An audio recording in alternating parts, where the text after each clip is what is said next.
23 मई 2025 शाम के 4:55 पर इंडिगो की फ्लाइट संख्या 6E2142 दिल्ली से श्रीनगर के लिए उड़ान भरती है। 45 मिनट बाद ये 36,000 फीट की ऊंचाई पर होती है।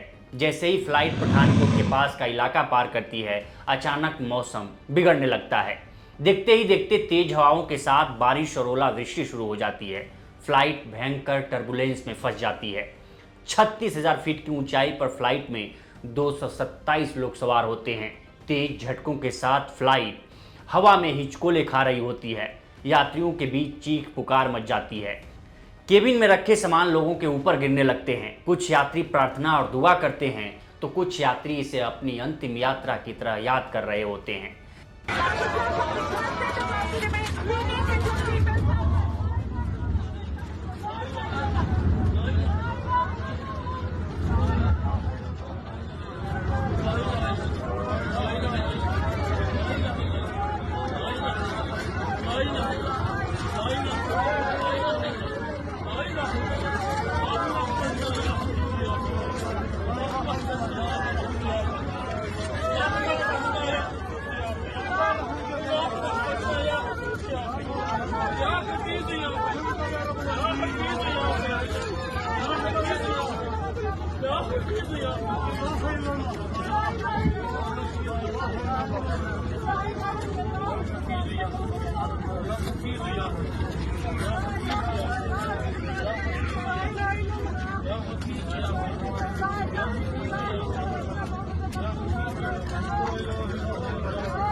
इसी फ्लाइट में तृणमूल कांग्रेस पार्टी के सांसदों का एक डेलीगेशन भी था जो दिल्ली से श्रीनगर के लिए जा रहा था।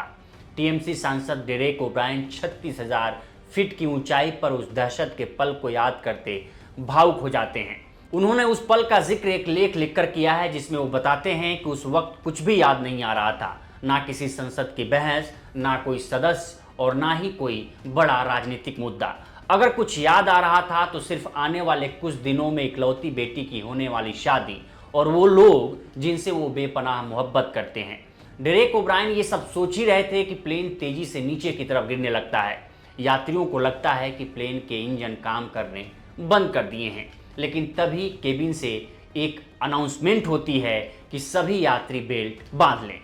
दरअसल जब 36,000 फीट की ऊंचाई पर फ्लाइट हिचकोले खा रही होती है तो फ्लाइट के कैप्टन पंकुल नाग और उनके सहायक कैप्टन शोभित सिंह कोहली तत्काल भारतीय वायुसेना के कंट्रोल रूम से संपर्क करते हैं।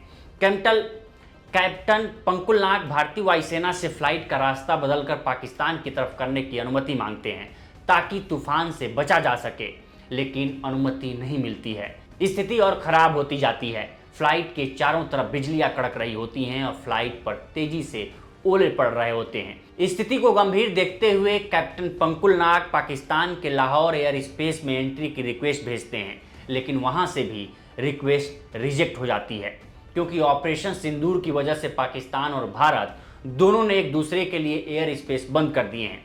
अब पायलट के पास कोई रास्ता नहीं बचता है सिवाय तूफान में बने रहने का। तभी पायलट एक मुश्किल फैसला लेता है और 200 पैसेंजर्स से भरी फ्लाइट को तूफान के बीच से ही निकालना तय करता है।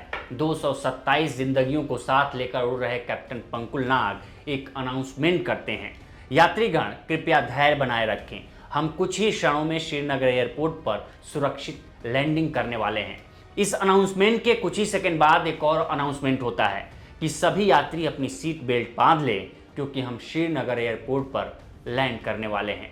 इस अनाउंसमेंट के बाद विमान तेजी से नीचे की तरफ गिरने लगता है, कभी दाएं तरफ झुकता है तो कभी बाएं तरफ। चीख पुकार के बीच जब विमान श्रीनगर के एयरपोर्ट पर उतरता है तो यात्रियों के लिए सपने जैसा होता है। किसी को विश्वास नहीं होता है कि वो सुरक्षित लैंड कर चुके हैं।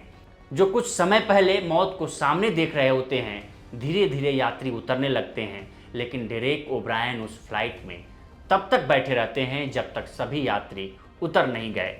फिर वो कैप्टन से मिलते हैं, उसे धन्यवाद अर्पित करते हैं। कैप्टन पंकुल नाग बताते हैं कि उनके 40 वर्षों के करियर में ऐसा पहली बार हुआ है जब ऐसी विकट परिस्थिति का सामना करना पड़ा है। इस घटना को हुए 1 हफ्ते से ज़्यादा वक्त गुजर चुका है, लेकिन डेरेक ओब्रायन को ये विश्वास नहीं होता है कि वो यहाँ हैं। वो बताते हैं कि इस एक घटना ने उनके सोचने और जीने के तरीके को पूरी तरह से बदल दिया है और कहते हैं कि जीवन एक उपहार है, इसे संजो कर रखना चाहिए। तो फिलहाल इस स्टोरी में इतना ही। इस पर आपकी क्या राय है हमें कमेंट कर सेक्शन में ज़रूर बताएं। बाकी देश दुनिया की तमाम खबरों के लिए बने रहें लोकमत हिंदी के साथ। नमस्कार।